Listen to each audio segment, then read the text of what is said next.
For the first time in 2020, that's more like it for the Spaniard. Yeah, and that's what you want to see from Vinales, because at times last season we saw that podium pace, we saw him in that front group, and now he's got that bit of confidence. We know he goes well in Aragon, his home round, and you'd certainly expect for the double bill of Aragon that he's going to feel very comfortable out there, very confident with being able to pick up some decent points. Well, we're certainly able to see that coming.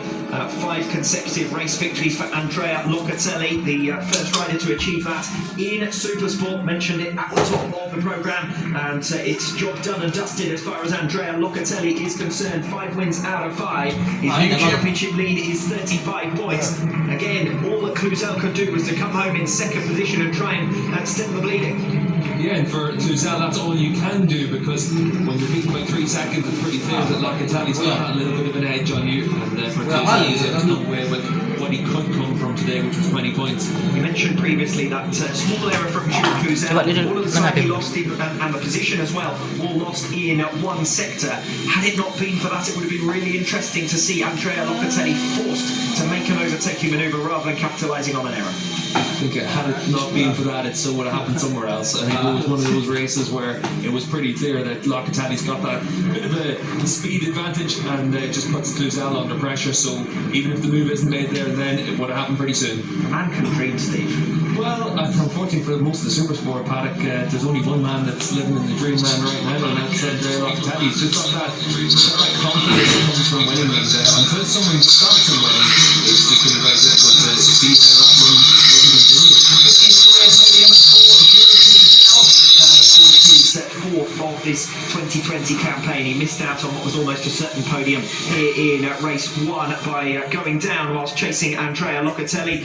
Nice stable race for Jules Cluzel here today, but as you can see along the bottom of your screen, he finishes 2.8 seconds back from Andrea Locatelli, your race winner. It's Isaac Vinales who finishes in 3rd, Stephen Odendaal with a career best 4th position, combative performance from Philip Ertl to find his way in front of Corentin Perolari eventually for 5th, Manuel Gonzalez a career best result as well in 6th position. Perolari in the end disappointing, made a good start once again but went backwards. Hamasuma with good pace in the final couple of laps of the race, just too little and too late for him. He finishes in 8th. Mikel Pons and Chan On-Chu rounding out your top 10. Further down the order, Peter Sebastian falling short of On-Chu despite having closed up on him at one stage. De Rossa recovering after a fall to 12th position. Kevin Manfredi, the best of the challenge riders, in 13th. Cresson and Indra Pratama rounding out your scorers. As for what that does in terms of the championship, Andrea Locatelli pulls 35 points clear, another 5 points gained over the course of that race. Luca Mayas, by failing to finish after falling into the gravel trap early on,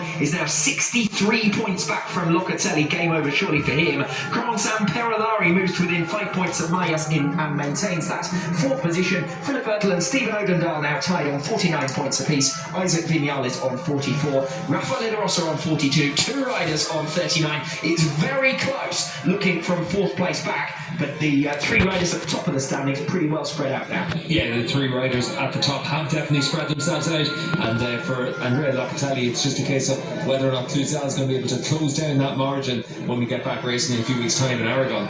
Kevin Manfredi there, the man with the best moustache in the paddock, has become the top challenge rider, hence he finds himself down there in the Parc Fermé presentation area, the number 34 coming home in 13th position here today. As for those podium positions, it's Isaac Vinales, Jules Cluzel and Andrea Locatelli, 5.5 seconds covering them at the checkered flag. Vinales, though, will be relieved to make his way back onto the podium for the first time in 2020. Isaac Vinales, your first podium in the 2020 season. Congratulations.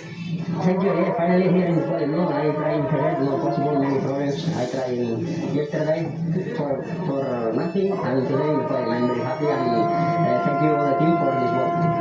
Thank you. Thank you. Isaac Vinales has certainly been working hard. He made no secret of that during the head correct weekend. He was so frustrated not to have got the type of results that he felt he deserves. That's more like it from him today. Well, he's doing what is expected of him on that number 32 machine. It's to be able to get into the podium fights, and later in the season hopefully we're able to see him continue that and then make that step to be able to really fight for the race wins. But right now there is just a gulf in class between Locatelli, Cluzel and the rest of the field. So it's Isaac Vinales who finishes in 3rd position here today. Andrea Locatelli is your race winner. Jules Cluzel coming in between the two of them. 2.5 seconds in front of him, 2.5 seconds behind as well for the Frenchman's 50th career podium. Jules Cluzel, second position today in Portimao. Congratulations. Thank you. I think you expect better than me, but better than this result. But to be honest, I get everything. Yesterday, I know it's a circuit where I'm faster than a lot of guys, and especially him as well, because in the practice I was feeling so good with used tire. And then in qualifying, like last year, the combination of this team, and then we can follow anymore in the race, during the race. Biar ada penonton bilang 13. We're still trying to understand, but every race is coming and we still finish second. Yesterday I say to the team, and we decide with the team to try to win, but I was like that. I was losing the front everywhere. I was losing so much time on the straight, and today I restart, but I still feel like I was crashing every turn. But I still fight, I try, but at the end I understand I can't. So I try to concentrate on the gap with Viñales, because he was riding really fast. It was not easy, and I'm really happy with the second place. We are the best of the race. It's a little bit disappointing because of that, but